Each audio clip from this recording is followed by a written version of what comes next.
Hi guys வணக்கம். I am Bhumika. நம்ம பேச இதுதான் ஃபஸ்ட் டைம் பார்க்குறீங்க அப்படின்னா எல்லா வீடியோஸையும் வாட்ச் பண்ணுங்கள் அண்ட் மறக்காமல் சப்ஸ்கிரைப் பண்ணுங்கள். நான் லாஸ்ட் டைம் ஒரு கெஃபேல காளான் மசாலா சாப்பிட்டேன். That was my personal favourite. அதை வீட்டில் ட்ரை பண்ணலான்னு சொல்லிட்டு வீட்டில் இருந்த கேபேஜை துருவி எடுத்துகிட்டு வாஷ் பண்ணி எடுத்துக்கிட்டேன். அது கூட ஒரு வெங்காயம் கொத்தமல்லி சேர்த்துக்கிட்டேன். பிளேட்டில் வச்சுருக்க மசாலாஸில் கரம் மசாலா, இஞ்சி பூண்டு பேஸ்ட்டு, உப்பு, மஞ்சத்தூள், மிளகாய்த்தூள், தனியாத்தூள் எல்லாத்தையுமே சேர்த்துட்டு அது கூட மைதாவும் கார்ன்ஃப்ளவரும் அப் டு யூ. நீங்கள் எவ்வளோ குவான்டிட்டி எடுத்துக்கிறீங்களோ அவ்வளோ எடுத்துக்கலாம். எல்லாத்தையுமே சேர்த்துட்டு நல்லா மிக்ஸ் பண்ணிக்கலாம். லைட்டாக தண்ணி சேர்த்துக்கலாம். அது நல்லா ஒரு பதத்துக்கு வந்துட்டப்புறம் ஒரு 10 நிமிஷம் வரைக்கும் ஊற வச்சுட்டு பால் ஷேப்பில் பிடிச்சி நான் ஃப்ரை பண்ணி எடுத்துக்கிட்டேன். சூடு ஆறிட்டப்புறம் அதை பொரிச்சிக்கலாம். நல்லா உதுத்து விட்டுக்கலாம்.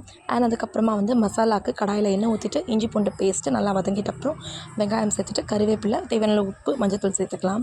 நான் சோயா சாஸ் இல்லை அப்படின்றதுனால டொமேட்டோ சாஸ் மட்டும் சேர்த்துக்கிட்டேன். அதை நல்லா மிக்ஸ் பண்ணிவிட்டு தேவையான அளவு தண்ணி சேர்த்துட்டு ஒரு 2 நிமிஷம் வரைக்கும் கொதிக்க வச்சுட்டு கார்ன்ஃப்ளவரை ஒரு 2 டீஸ்பூன் அளவு எடுத்துக்கிட்டு நல்லா கரைச்சிக்கோங்க, கட்டி இல்லாமல். எல்லாத்தையுமே சேர்த்துட்டு நல்லா மிக்ஸ் பண்ணிவிட்டு ஒரு 5 நிமிஷம் வரைக்கும் கொதிக்க வச்சுக்கலாம். அப்போ கொஞ்சம் பச்சை வாசனை இல்லாமல் இருக்கும். அண்ட் அதுக்கப்புறம் நம்ம உதுத்து வச்சுருக்க கேபேஜும் இதில் சேர்த்துக்கலாம். இதில் என்ன ஒரு ஹைலைட் அப்படின்னா நம்ம மஷ்ரூமே சேர்த்துக்கலாம். வெறும் கேபேஜ் வச்சு தான் பண்ணுறோம். நல்ல ஒரு ஃப்ளேவருக்கு வந்திருந்தது. நல்லா சாஃப்ட்டாக இருந்தது. கடையில் சாப்பிட்ற மாதிரி நல்லா டேஸ்ட்டாக இருந்தது. ஆனால் நான் எங்கே மிஸ்டேக் பண்ணிட்டேன் அப்படின்னா கொஞ்சம் அதிகமாக வெங்காயம் சேர்த்துக்கிட்டேன். அது அப்படியே ஃப்ளேவராக வந்துகிட்டே இருந்தது. But it was so awesome. நீங்கள் கண்டிப்பாக வீட்டில் ட்ரை பண்ணி பாருங்கள். ஈவினிங் பசங்களுக்கு ஸ்நாக்ஸ்க்கு இது ஒரு நல்ல சாய்ஸ். ஆனால் பேஷன்ஸ் இருக்கணும் செய்கிறதுக்கு. அண்ட் நம்ம பேஜை சப்ஸ்கிரைப் பண்ணிவிட்டு எல்லா வீடியோஸையும் வாட்ச் பண்ணுங்கள். டாடா, பாய், லவ் யூ ஆல்.